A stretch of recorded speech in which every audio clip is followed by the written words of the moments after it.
김해 신공항 사업이 공식 폐기됐습니다. 주무부처인 국토교통부는 어제 열린 국무회의에서 동남권 신공항 사업 대상지를 김해에서 가덕으로 대체하고 사전 타당성 조사를 오는 5월 안에 착수한다고 밝혔는데 그래서 오늘은 가덕 신공항에 대한 가짜뉴스와 오해를 정리해보는 시간 가져보겠습니다. 가덕 신공항에 대한 이슈 제대로 한번 잘 알고 가입시다. 예, 부산대 도시공학과의 정원영 교수 함께합니다. 어서 오십시오. 어서 오십시오. 예, 반갑습니다. 예, 정부가 이제 국무회의에서 김해 신공항 확장 사업을 백지화하고 폐기를 했죠. 가덕 신공항 사업을 추진하겠다 공식 선언을 했는데 가덕 신공항 사전 타당성 조사를 10개월 안에 끝내기로 했어요. 그러니까 속도전을 좀 내겠다. 자세한 내용을 좀 짚어주실까요? 예, 어제 국무회의에서 가덕 신공항법 후속 조치 계획을 논의하는 과정에서 예. 가덕도 신공항 사전 타당성 조사를 신속하게 착수한다 이렇게 명확하게 했습니다.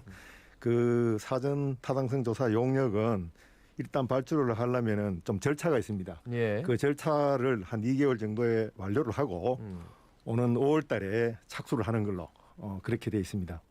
그래서 통상 사전 타당성 조사 용역을 하면은 입지를 결정하게 돼 있는데 예. 그 입지가 이미 가덕도 일원이라고 법에 정해져 있기 때문에 그 입지 선정 절차가 생략되어서 시간을 절약할 수가 있습니다. 예, 예. 그래서 10개월 동안 속도 함께 추진해서 내년 3월이면은 결과를 내려서 사업의 추진 방향을 마련한다 이렇게 제시가 되어 있기 때문에 가덕도 신공항 건설에 한 발 더 다가섰다 이렇게 보면 되겠습니다. 예, 뭐 정부 여당 발표를 보니까 그거보다 더 빨라질 수도 있다라고 얘기는 하더라고요. 빨라지도록 하겠다 하던데. 어쨌든 근데 이제 지금 가덕 신공항에 대해서 좀 이렇게 몇 가지 오해들이 있다 아닙니까? 오늘은 이제 그 오해를 한번 풀어보자 하는 자리인데 먼저 첫 번째 건설비와 관련돼 가지고 오해들이 있다 아닙니까? 어떤 게 있습니까? 예, 그 가덕도 신공항 건설비는요. 사전 타당성 과거의 그 사전 타당성 조사 단계에서는 7조 5천억 정도로 그렇게 이야기가 됐는데 국토부가 28조 원이야 된다고 그 부풀려서 안을 내놓은 것이 그 오해 발단입니다. 네.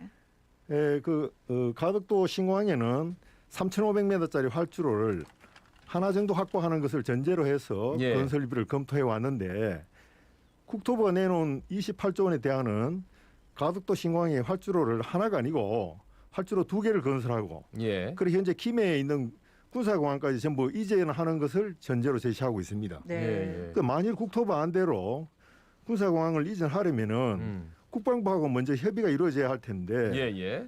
현재까지 국방부에서는 김해에 있는 군사공항 이전은 검토한 바가 없다고 공식적으로 예. 발표한 상황입니다. 그래서 국토부가 내놓은 28조 원의 대안은 허무맹랑한 대안일 뿐만 아니라 가덕도 신공항에 대해서 국민들을 혼란스럽게 하고 있는 게 아니냐 그렇게 봅니다. 예. 그럼 실제로 가덕도 신공항 건설에 지금 예상되는 비용은 얼마나 되는 겁니까? 예, 그 가덕도 신공항 건설비를 그 2018년도 정부가 한 김해 신공항 기본계획 수립 당시에 그 단가를 적용해서 예.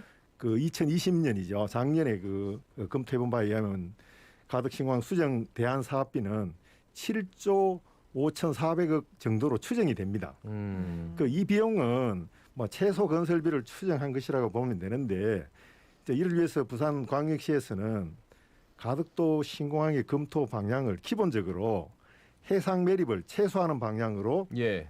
계획을 수립했는데요.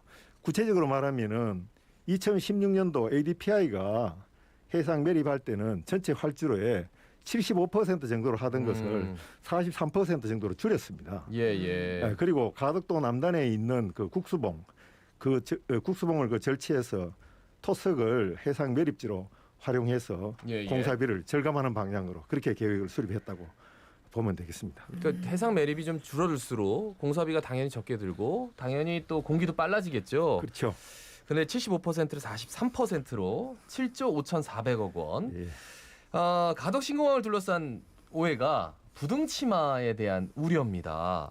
그러니까 부등치마가 어떤 건지 잘 모르시는 분들도 있어가지고 이걸 말씀해 주시고 왜 이게 오해인지 말씀해 주십시오. 예, 그 부등치마라는 것은 매립을 해놓으면 이 치마가 일어납니다. 예, 예. 그 치마가 일어나는데 그 치마가 균등하게 일어나지 않고 불규칙적으로 일어나는 현상을 한쪽이 말합니다. 막 네. 꺼지고 다른 예. 한쪽은 괜찮고 뭐 그런데 이렇게. 이제 예. 왜 이와 같은 현상이 발생하는가 하면은 바다 그 수심 아래에는 단단한 지반이 바로 있는 경우가 적고 점성토라는 아주 그 연약한 지반이 있을 경우가 많습니다. 예. 그럴 경우에 그 연약한 점성토를 계량해서 이렇게 사용하면 이제 치마가 적게 발생하는데 만약에 그 수심 아래 연약 지반이 적당한 깊이가 아니고 이게 수백 메타가 되면은 이 계량에 설 수가 없습니다.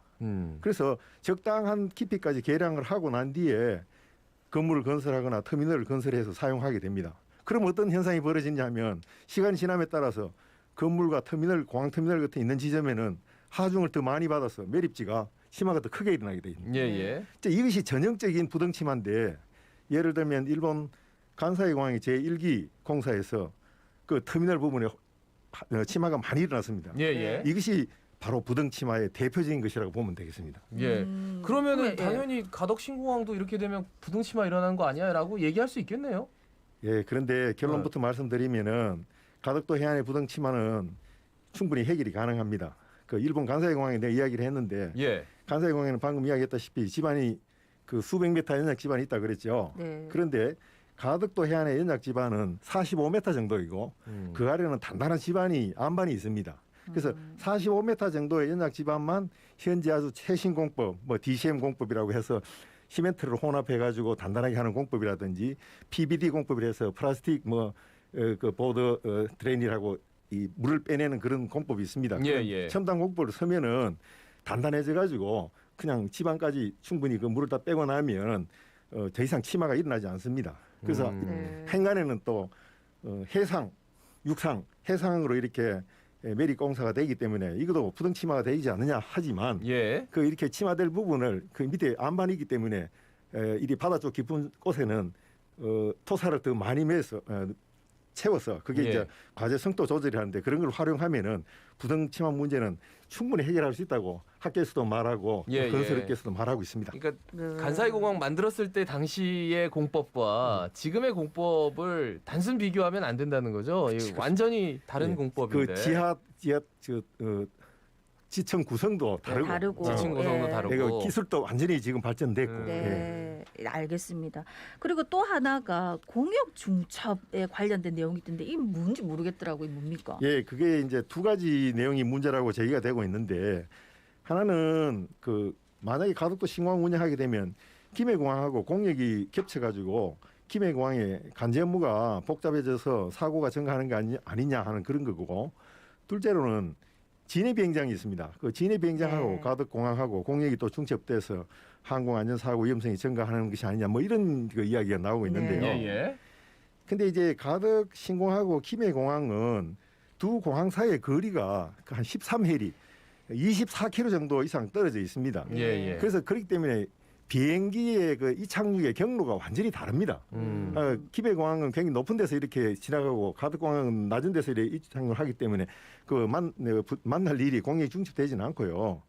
그 진해 비행장하고 가덕 신공항은 진해 비행장 실질적으로 그 헬리콥터가 떠고 내리는 그런 예. 그 비행장이기 때문에 전혀 뭐 문제가 되지 않고 만약에 그게 문제가 된다면 군과 협의해서 적당히 하면은 얼마든지 해결할 수 있는 그런 대안이라고 보면 되겠습니다. 예. 네. 그러니까 공역 중첩을 그토록 걱정하시는 분이 활주로를 45도로 놔서 하나 더 만드는 그래서 뜨고 내릴 때 이쪽으로는 뜨고 저쪽으로는 내리는 그리고 그 근처에 장애물 엄청나게 많잖아요. 예, 김해 신공항은 뭐 그러니까 그렇죠. 컨테이너 네. 선박과 예. 부딪힐 수 있다. 예. 뭐 비행기가 예. 그런데 건물은 컨테이너 선박보다 훨씬 높거든요. 그렇죠. 예. 그러니까 공역 중첩 이 자체 말을 꺼낸 것 자체가 자기 모순인 것 같아요. 이율배반이고. 그렇죠. 예. 무슨 이렇게 안 되도록 하기 위한 뭐 어떤 그런 그 뭐 공작이 비슷한 그런 내용들입니다. 예. 네. 제일 이제 뭐 이런 부분들은 뭐 오해를 많이 풀어주셨는데 사실 이제 환경 문제에 관해서도 너무 걱정이 많거든요. 어떻게 예. 보십니까? 그래서 이제 만약에 하게 되면 가덕공항이 되면 뭐 산지 절체, 해양 매립으로 한 뭐 피해, 뭐 문화재, 생태계 훼손 뭐 이런 것들이 또 환경단체가 반대한다 뭐 이런 것들이 알려지고 있는데요. 이게 세계 어디라도 공항을 건설하면은 일정 부분의 환경의 피해는 발생할 수밖에 없습니다. 그런데 가덕 신공항은 환경 보전 지역 외에 그 입지가 선정되기 때문에 예, 예. 환경 피해가 최소화될 수 있다는 장점이 있습니다. 그리고 또 그 공항 부지 내에 그 국수봉을 절취해서 매립재로 활용하면은 외부에서 이 흙이 필요해서 갖고 오는 외부에서 흙을 갖고 오기 위해서 환경을 파괴하는 그런 거는 전혀 적게 되는 것이고요. 예, 예. 근데 상대적으로 생각해 보면 밀양이나 김해 신공항에 만약에 그 공항을 하게 되면은 공항 부지 밖에 산지를 완전히 산 봉우리를 절취해야 되는 그런 문제가 있습니다. 예, 예. 그래서 굉장히 그건 환경이 심하기 때문에 상대적으로 비교해 보면 가덕도가 훨씬 환경이 훼손이 적다. 이렇게 보면 되겠고 아까도 이야기했습니다마는 그 부분에 대해서도 해양 매립이라든가 활주로를 좀 과거보다 부산시에서 검토한 것은 줄여가지고 해양 환경의 피해를 최소화하는 걸로 그렇게 계획을 수립하고 있기 때문에 예, 예. 이런 상황이라든가 또 부산 신항에 이때까지 건설해온 그런 전례를 보면은 해양 생태계에 대한 그런 영향들도 그렇게 크지 않을 것이다 이렇게 보면 예. 되겠습니다. 이제 가장 얘기가 많이 나오는 게 2016년에 파리공항공단 엔지니어링 ADPI가 밀양, 가덕, 김해 이렇게 했는데 가덕이 다 꼴찌를 했다. 예? 근데 현재 시점에서 좀 바로 잡아 주신다면 어떻게 말씀해 주시겠습니까? 그 가덕 입지가 꼴찌가 된 이유는요. 프랑스 ADPI가 그 당시 사전 타당성 조사 용역을 하면서 그때 당시에 우리나라에 그 항공법이 있습니다. 네. 현재는 공항시설법이 되어 있는데 네. 그 항공법을 준수하지 않고 용역을 했기 때문입니다. 만약에 ADPI가 그 당시 항공법을 준수했으면은 김해 신공항 건설하는데 건설비가 2조 1천억이 더 들어가게 돼 있어요. 그렇게 그 비교해 보면 산을 절취해야 되니까. 산을 절취 비용이 예. 그래서 산 절취 비용이 2조 1천억이 됩니다. 그래서 그걸 공사 대금에 넣어버리면 공사 건설비에 넣어버리면은 타당성이 김해 신공항이 1등이 아니고 꼴찌가 되게 돼 있어요. 그리고 또 이 지금 김해 가덕도 신공항밖에 갈 수밖에 없다는 것이 ADPI가 분석할 때도 이 밀양하고 가덕도 김해만 갖고 한 게 아니고 경상남북도 부경 지역을 대상으로 해서 35개 지역을 압축해서 쭉 검토하다가 마지막에 압축된 것이 가덕도 밀양 김해가 정해졌습니다. 예. 근데 김해 신공항은 이미 검정위원회에서 부적격으로 나왔고 밀양은 대구 경북 통합 신공항이 결정되면서 이미 동력을 상실해버렸고 사실상 가덕도만 유일하게 남은 신공항이 최적지가 됩니다. 이것은 예, 예. 확실한 결론입니다. 예. 예. 당시에 그 인터뷰 중에 또 정치적인 상황도 고려를 했다.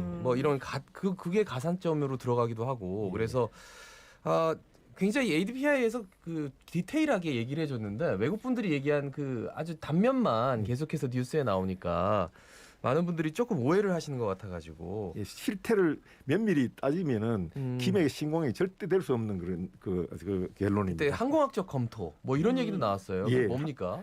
항공학적 검토는요. 이 만약에 산악 장애물이 있는 경우에 예. 또 그 외에 많은 장애물이 있을 경우에 그 예외 조항을 만들었어요. 그래서 이거를 법적 항공학적 검토 항공법에 근거하지 않고 그 교통 불행이라든가 그런 예외 조항을 갖다가 예. 그 항공학적 검토위원회를 구성해서 거기서 통과하면 모든 걸 넘어가는 걸로. 그러니까 예를 들어 공항이 있는데 거기에 새로운 건물을 짓는데 그게 이제 항공법에 위반된다. 그러면은 항공학적 검토, 그러니까 필요에 의해서 그냥 할 수 있는 건데 문제는 항공학적 검토 자체를 처음 공항 지을 때부터 이거를 적용한다는 거는 말이 안 되는. 말이 안 되죠. 그리고 예. 이미 고정 장애물 같은 거는 항공학적 검토에 할 수 없는 그런 룰이 있는데도 불구하고 항공학적 검토위원회를 자꾸 들고 나오는 것이 되겠습니다. 그러니까 각도를 바꾸면 되고 이 자체가 그죠? 부산 시민 뉴스를 접할 때 좀 어떻게 해야지 가덕 신공항에 대한 올바른 정보를 얻을 수 있을까요? 교수님 어떻게 보세요? 그래서 이게 저도 기회에 있을 때마다 이 토론대회나 방송에 가서 열심히 그 진실을 알리려고 노력했습니다만은 우리 시민들께서 여기 방금 이야기했다시피 그런 진실한 정보를 지역 방송에 나오는 그 내용을 받아들이는 태세로 조금 그 마음을 좀 바꿔주시기를 간절히 바랍니다. 그래 마음을 바꿔줄 간절히 진짜 간절함이 있네요. 그럼에도 불구하고 또 여러 가지 반드시 이제 오해는 오해대로 풀어야 되지만 제기되는 문제점들에 관해서는 열린 마음으로 설득 작업이 필요하지 않나 하는 생각을 한번 해봤습니다. 오늘 말씀 잘 들었습니다. 감사합니다. 예, 감사합니다. 지금까지 부산대 도시공학과 정원영 교수였습니다. 예, 뭐 오늘 계속 말씀드렸지만 코로나19 상황이 사실 심상치 않다 아닙니까? 아까도 음. 말했지만 이게 동시다발적 여러 군데서 막